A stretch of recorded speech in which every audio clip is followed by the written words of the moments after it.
Our conversations this morning begin with one that, of course, you know too well already, the Nigerian border. And this story has been on for some 1-2 weeks now. Border closure, not closed, closed, and all of that. All of that story and the necessary details you will get this morning as we engage the Public Relations Officer, Nigeria Customs Service, Mr. Joseph Atta. Thank you very much for joining us. Good morning. And he is with the National Publicity Secretary, Association of Nigerian Licensed Customs Agents, ANLCA, Aduma Joseph Sanni. Thanks very much for joining us. Thank you very much. So, Starter, let's begin with you. Is the Nigerian border closed? Well, some partially closed, if we must use the word close. What is happening is a joint security exercise, which had to be done in the interest of this nation. In the face of increasing security challenges occasioned by trans-border crimes and criminalities, the Office of the National Security Advisor just pulled all security forces together, and under the leadership of the Nigerian Customs Service, of course, Nigerian Immigration, Armed Forces of Nigeria, police, and operatives of the intelligence agencies in a joint security exercise to raise up our state of preparedness to deal with trans-border crimes and criminalities, talking about terrorism, arms banditry, smuggling, proliferation of arms, and of course, illegal migrants. So why do we keep hearing about rice smuggling, rice smuggling? So clearly this is beyond rice. Of course it's beyond rice, but rice is one of the most smuggled items into Nigeria today. And of course, you know the consequences of that. It's frustrating the government effort towards food sufficiency in Nigeria. All the money being pumped into that sector is not yielding results because our neighbors believe that they must import into their countries what Nigeria does not want to take advantage of the porous border. You say what Nigeria does not want, but yeah. If there's no demand for these things, will they bring them in? And that's why we need the support of people like you to continuously inform Nigerians that, look, we must patronize our own if we are desirous of growth. We must patronize our rice. By the way, the type of rice that comes through the border are not necessarily good because you don't know how long it has stayed in the producing country. They repackage this thing and bring them to us. We have farmers who are producing this. Local rice is more nutritious, and by patronizing them, you are providing funds for them to continue to produce this. You're also providing job opportunities for our job. In a PRO, I think they need to engage you to be, you know, their image launderer for that business. No. But again, because you dwell on rice, so I have to go to that. Let me quickly bring in Mr. Sanni here. So how does this affect you, this border partial closure? Yeah, thank you very much. You know, this partial closure, we like it, we don't like it, because we have some of our members that are practicing there. It actually affects them. It affects their daily livelihood. And therefore, they are saying that if only for security reasons, they are prepared to, accommodate this, because the challenges are much, security-wise, because they also feel it. If your brother, your sister, your uncle, somebody, a friend, is not affected here, what about over there? That the situation is very, very critical. Away from that, the fact that it borders on livelihood, I think I will use this medium to plead that even though it is partially shut, there is need to review it in such a way that at least the sufferings of our members will be alleviated, because all of them have families. On the one hand is the concern of the livelihood of your members' businesses. On the other hand is what Mr. Atta talked about, national security. Yeah, I also emphasize that. Yes, I mean, they are probably a little more concerned about that one. But, you know, one of the things that I think would concern a customs service and perhaps every Nigerian largely would be the issue of smuggling. which, needless to say, many people would point in the direction of some of your members. Like you mentioned, you see, this issue of rice, I was very... No, I'm not talking about rice. I know, because when you talk about smuggling, that is what readily comes to the ordinary person's mind. Let us even stretch it a bit. And stretching it a bit means that, what about other things that are banned, not allowed, that adversely affect the lives and the livelihood of Nigerians? Talk about arms smuggling. That's smuggling, that's not food. Even though it's big business for those that engage in it. You get my point? Then you talk about all these unwholesome drugs that find their way into this place through all these, unapproved routes, because definitely when they come through the regulated borders, of course they will be interdicted. So we are talking about a situation where we need to really tighten up. Not the physical way of shutting out. We have to use technology, for instance, to tighten up some of these areas. Well, in which way do you, scrutinize your own members so that this kind of thing that the Customs Service is talking about, in which way it doesn't happen? In which way do customs, your association, for instance, work with your members to ensure that they do not even engage in this kind of businesses in the first place that could inform the kind of thing that we have? Let me tell you, for our members, all of them, they are licensed by Nigerian Customs Service. Are you saying that none of them is involved in any of these acts? What I'm saying is that if anybody is involved, right, it knows that it's just a matter of, time. You will be caught, and your license will be, will be blocked. Has there been any occasion where your association found any of your members culpable and you reported them to the customs? Let me tell you this: we are in synergy with Nigerian Customs Service. We are their major constituency. We are like their major stakeholder. So if anything is going wrong with customs, that means something is going wrong with us, the custom brokers. And I tell you this, and it's on a word of authority, we don't accommodate members that violate those rules and regulations that entitles you to be given a license to practice. Okay, Mr. Atta, while there are reports of some of their members perhaps violating, some of these rules, there are reports in the dailies this morning. There's this one that talks about perhaps some of your members, and I'm sure you've heard about this, bribery scandal rocks Ogun Customs, officers accused of receiving 200,000 naira, others from tomato traders. So apparently, according to reports, while this is going on, it appears as though some people are taking advantage of this to collect bribes. How do you respond to that? Well, why I will not vouch for every custom officer, because we are first and foremost human beings with different DNAs. I would be surprised if I don't get this kind of reports at this particular time. It's been a regular practice where once there's a step-up action, there's a rigorous action, you see the tendency for smear campaign here and there. That is not to say what you are telling me has already been investigated and proven to be lie. But I will be surprised that at this particular time, if we don't start hearing such stories. First, when we started, it was, the border was completely blocked. Nobody was coming in, nobody was coming out. When that was proven wrong, the next thing was that, they are collecting this, they are collecting that. So it will continue like that. But the most important thing is, how do we treat people when they are caught? When somebody is involved in this kind of practice and is caught, is he treated with kid glove? Is he dismissed? Is he punished? I think that's what is important to Nigeria. So how long is this exercise for, and how many border points are you carrying out this exercise? Well, we are carrying out this joint security exercise in 4 geographical zones. That's about 25 states. And let me just state this. This exercise is not targeted at any country.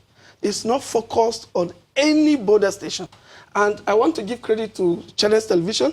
Perhaps it's the only media outfit in this country that has taken the pain to go around and tell us about Jibia, Mfumu, and other borders. What you get from other media outfits is that seme. To the extent that people get the wrong impression that a particular country is the target. No, that is not. This is happening in Seme, Idiroko, Jibia, Ilela, Mfum, Kamba, name them. And it's an all-out action against trans-border crimes and criminalities. Talking about, sorry. Go. How long? It will take some days. It will take some days. We continue to do it. It's an exercise. And as soon as we are done, as soon as we deal with the issues that necessitated it in the first place, some of which I have talked about, some of which I will not talk in the interest of national security, it will be called off. Well, speculation say 28 days. Well, a number of days have been speculated. Some people say 28 days. I've had people say 20 days. But I don't think it will be right for me to say, oh, it's 25 days or it's 28 days. What if it's called off earlier than that? Okay, you also talked about the challenges of insecurity, and I think Mr. Sanni also referenced it. A few days ago, there was this report of some mine-insulated tankers found at Fufore government in Adamawa State. Can you shed a little more light on that? Yes, that happened at the Jamtari border in Adamawa State. Some 6 mines, terrain-resistant military vehicles came to the border. They had to be impounded because, you can imagine security forces just at the border seeing this kind of trucks. They were intercepted, and the 6 drivers that were driving those military vehicles did say that these vehicles were on transit through Nigeria to Niger. The 6, I think, they said that 5 was supposed to pass through Gedam to Difa, and 1 was supposed to pass through Jibia to Niamey. But then, transit is a normal thing in customs. You can move on transit from one point to another through another country, but then there is transit protocol. There are procedures that must be followed. And at the time of their arrival at the Jamtari border, there was no clear indication that these procedures were followed. So they had to be impounded and kept under the custody of the military. As I speak, the military has formally handed them over to the customs, and the Controller General of Customs has directed a thorough investigation. So the outcome of that investigation will enable us to know more. How often does that happen? Because, as many Nigerians are concerned about the security challenges that we have all over the place, arms proliferation and all of that, many of which come, through, some say legal borders, some say illegal borders. How often does this kind of thing happen? This particular case of military vehicles? Because arms and ammunition and stuff. Oh, of course. You know that the Nigerian Customs Service have seized a number of arms. Like in 2017, in Apapa, we seized Apapa and Tinkan put together. We seized 2,671 pump-action rifles. And in early 2018, we seized a number of ammunitions in Niger Kwara Kogi Command, purportedly coming from a West African country. And here and there have been isolated cases of seizures of either few cartridges here and there. So it's a disturbing emerging security challenge. Many times when these things happen, all we hear is these things have been seized, and we never really get any information from customs or anyone about, okay, the people that are responsible for it, whether they have been apprehended and stuff. Because if these things continue without, punishment, it's not going to stop. Wow, that's not happening in customs, especially not under Colonel Hamid Ibrahim Ali, the current Controller General, a man who has the reputation for suffering no fools. In the case of the arms I just talked about, one particular container that had 661 pump action rifle, the one that exited Apapa and was intercepted around Mile 2.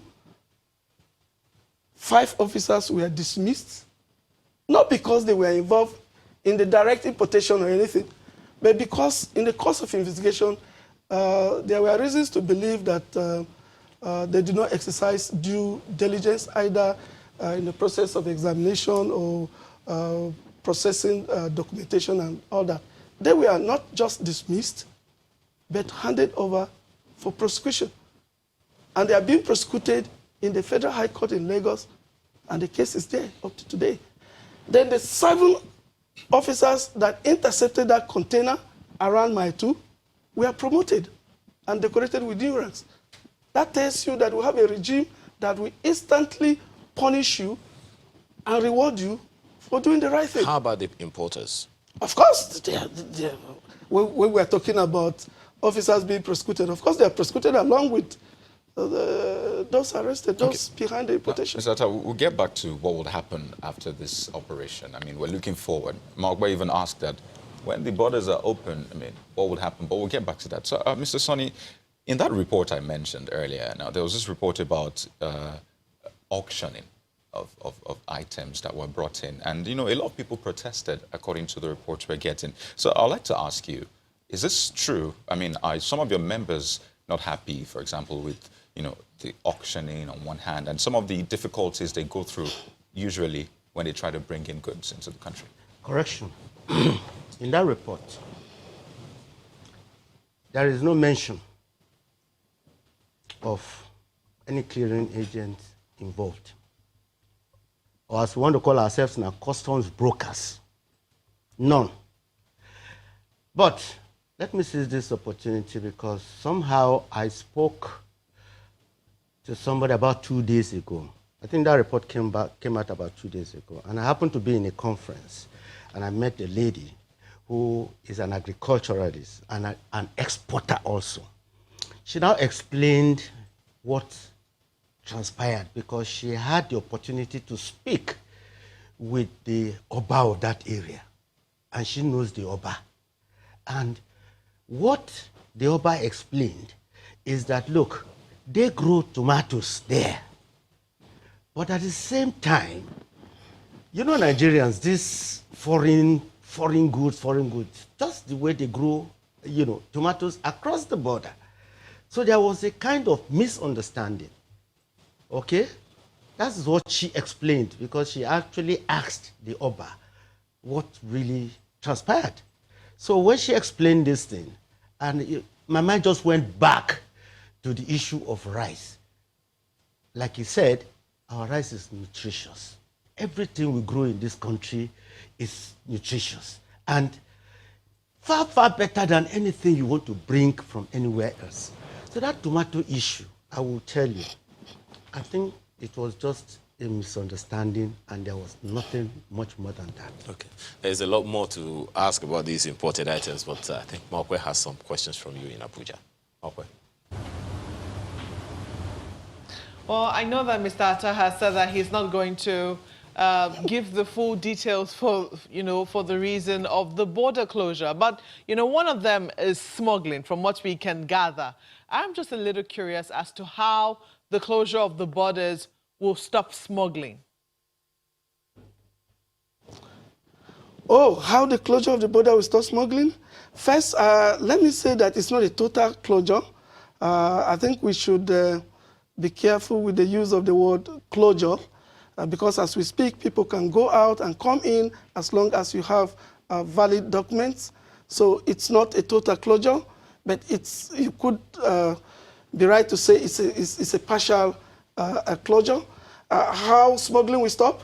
Look, you just need to go around the border villages now, and you will see that all those machine guys that load rice and pack all sorts of things, they have packed off. They have run away. They are out of business. And those who dare the might of the federal government are being arrested. As I sit here, I can just have you know that so far, 33 illegal migrants have been arrested. And you just have to imagine the consequences of having 5 out of these 33 that probably had the mindset of causing some havoc in our country. We have arrested or seized over 3,000 bags of rice. As at the day before yesterday, we had 51 MPK bags of fertilizer. You know, these are raw material for all these improvised explosives we have. And a number of seizures, be it PMS, and all sorts of things. A lot of successes are being recorded. And that means that this decisive action from the Office of the National Security Advisor is helping to tighten security along our borderlines in the interest of all Nigerians. So if I get you clearly, because we're talking about the closure of the formal borders, the borders that, you know, if you have legitimate business, you say it's partial closure, but if you have legitimate business, you go through that border. People who have also been doing some illegitimate businesses too have been using the border, if I'm getting you clearly. The question then will be, how efficient have been the officers and men who have been at those borders? Because the sense people usually get when they talk about smuggling is that these things are happening at unofficial borders. Perhaps people are taking other boundaries not marked or not fenced off by the Nigerian government. Well, the challenge of porous border is there. And it remains a challenge. I know that the government is aware of it, and starting from this joint exercise, more decisive actions, including acquisition of non-intrusive equipment, are all on the pipeline to help us better police our borders. But then, if I have to go to this extent, I have you know that some of the things we call genuine business are not necessarily genuine businesses. For instance, the ECOWAS protocol on transit demand that once you receive a container, once a cargo berth at your own seaport and is destined to another country, that means it's on transit through your country. After you collect the necessary taxes, the onus of escorting this container or this cargo to the border of the destination country, in this case Nigeria, lies on your shoulder. Several MOUs have been signed with our neighbors. They are broken as soon as they are signed, and this remains a challenge. I think we cannot continue like this. This kind of exercise will bring about a reconsideration of our relationship as long as it concerns trans-border trade. We'll take a short break now. Mr. Sanni will be able to take a few comments from you when we return from this break. Please stay with us.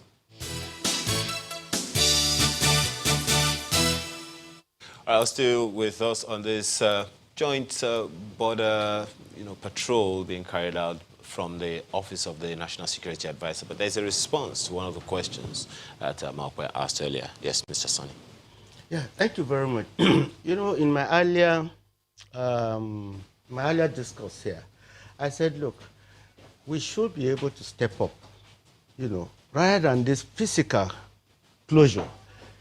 We can deploy technology such that whatever we want to arrest, smugglers, stop illegal arms, check rice through the illegal borders, even man the illegal routes that, because of the personnel strength and the equipment available, customs will not be able to cover. Well, we'll still intend to take that on with the customs man. But let's quickly get back to Malkwe. She still has a number of questions for you. Malkwe.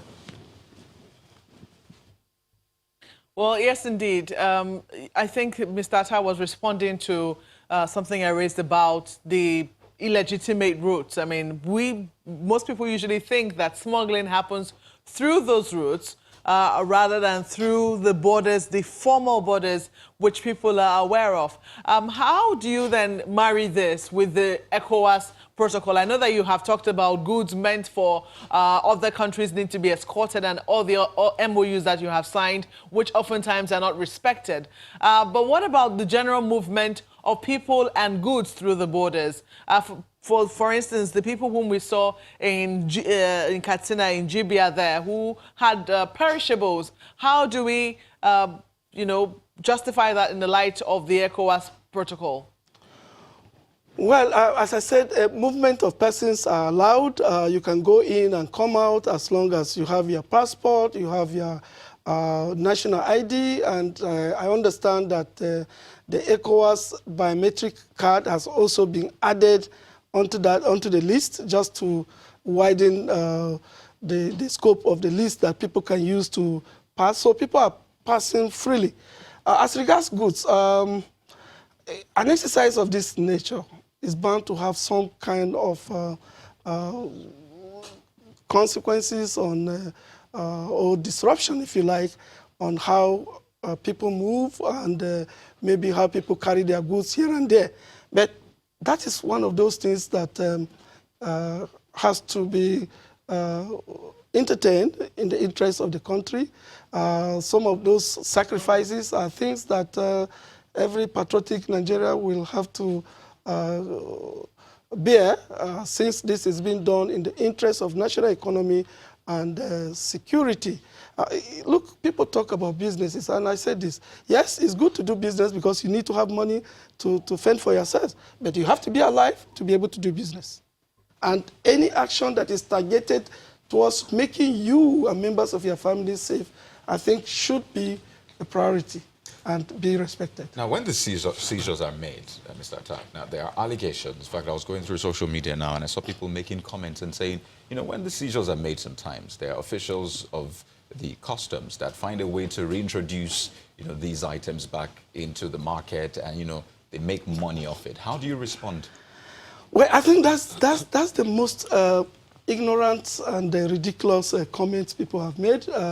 Ignorant in the sense that when you don't know how something is done, you're bound to just draw some conclusions. So how is it done? And sometimes we keep telling the public, we have programs on the television, we go on social media too, but, perception rigidity. So can you enlighten us? What happens? You see, when a seizure is made, right from the time of interception, it's taken to the station, it's counted, it's entered into the station diary.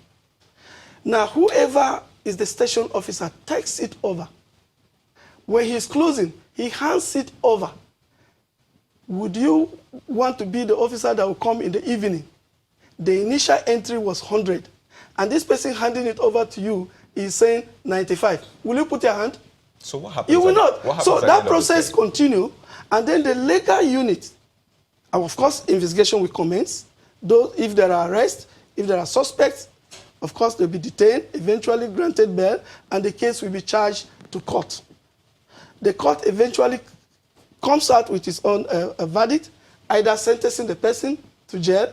In the case of abandoned seizure simply means maybe the person on sighting custom officer abandoned it. If it's an abandoned seizure, it is condemned, forfeited to the federal government, gazetted, after which it will be auctioned as directed by the board.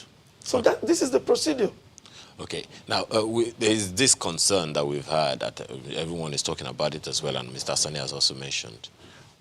When was the future of technology deployment for monitoring borders? A lot is being done about that. A part of the security concern and strategies to deal with this concern will be looking more towards acquisition of non-intrusive equipment to help the customs, the immigration, and indeed other security agencies to better police our borders. I know that efforts are already at the advanced stage to acquire scanners for the border, for the seaports and borders to help hasten a cargo examination and to be able to see certain things that would have been difficult for 100% physical examination. So going forward, yes, acquisition of this will be a priority, and they are being addressed. How many illegal borders are you aware of? Wow, that's a difficult question. It's just like asking the police, how many thieves do you think you have in this village? It's difficult. Look, But are you aware that we have these illegal borders are as many as there are people who want to cut corners. So are you overwhelmed Even by as we that? speak, for instance, if not because of the ongoing joint security exercise, that, of course, that has boosted the manpower, and every cranny, every bushes, creeks are being intensively patrolled as we speak. If not at this particular time, but before. I mean, we are not enough to do that. We don't have that kind of so you are overwhelmed, is that what you're saying? manpower. And then Are you overwhelmed? we also have Nigerians. Mr. Atta, Let me this is very important. overwhelmed? It's very important I drop this. There are Nigerians, especially some dwellers, who know these routes, some of which are even unknown. They go, create the road, say, and then tell the smugglers, if you are coming, don't pass through this road, pass the other road, you will meet us here, you bust out in the other village, and then you hit the express road. And, of course, again, that is the reason why sometimes you see us, once we receive information that a particular movement or smuggler is now on the highway, we go on patrol, chase him and arrest him. And people will be saying, they're not supposed to be at the border. Why are they on the highway? The fact that you've gotten somebody to help you beat the checks at the border does not change the status of what is in your position. If it's smuggled, it is still a smuggled item and it's liable to seizure. So you are asking for collaboration with I'm asking for collaboration. community leaders in all of these areas? All Nigerians should see smuggling as a crime. It will surprise you to know that there are many Nigerians that still see smuggling as business, not a crime. But I have you know that smuggling is not just a crime, but a mother of many crimes, like a pregnant woman that gives birth. Okay. So, because it is through smuggling that sometimes armed robbers will get their arms from the black market. It is through smuggling that people will get all these dangerous drugs. It is through smuggling that you wear clothes that will give you skin diseases. It is even through smuggling that you get rice that is not nutritious and could be hazardous to your health. Okay. So it's giving rise to so many problems in the society. So smuggling is a crime, and we need the support of all Nigerians to deal with the dangers of smuggling and deal with smuggling permanently. Mr. Sanni? Yes, sir. I thought you wanted to Thank add you very your much. voice Yeah, to I that. wanted to. Because it's also important to educate many of your members who you may not... Okay, let me even ask you, how many licensed customs agents do we have? Within my organization, 1,800. Can you vouch for all 1,800? Vouch within the law, the ambit of practice. Okay. All right? There are certain things that are laid down, even as a member. You must not do anything that is going to, Have there been any case where any of your members is found wanting by customs? Of course. If it happens, what they do is they get in touch with the association, and then it is for us to say, look, yes, it's our member, and this is the member, okay? And whatever is going to happen to that person is already aware. But let me quickly stretch. Well, let's give you 60 seconds for that because we're running out of time. Let me quickly stretch. You see, you talked about community engagement in some of all these border towns. I think they also need what you call, maybe, I don't want to use the word informant. Well, they must have somebody who really gives them on-the-spot information within that area. And of course, along the line, I have also suggested that, look, whoever is arrested, of course, must be a member of a community. because it is the communities that actually aid the smuggling of all these dangerous drugs and arms and everything. That's the way they survive in all of the border areas. And I've talked about deploying, technology. Maybe this may be going too far, but you need, in all the approved borders, for instance, you need to put a 24/7 CCTV there, monitored. I think that statement is for him, not we, Dave. So maybe you should look at him. That's why let me make this suggestion. Okay. Quickly, the last one. Okay. I think there is need need to deploy drones around the border areas. He also mentioned that. Very good. Well, gentlemen, we just have to thank you very, very much for being a part of our conversation this morning and the information that you've given us, the enlightenment. Mr. Joseph Atta is the Public Relations Officer, Nigeria Customs Service. Thank you so much for being here. As well as Mr. Adumaza Joseph Sanni, National Publicity Secretary, Association of Nigerian Licensed Customs Agents in LCA, Taylor to Josephs. Thank you very much for being a part of this conversation. All right, Sunrise Daily continues in a moment. Please stay with us.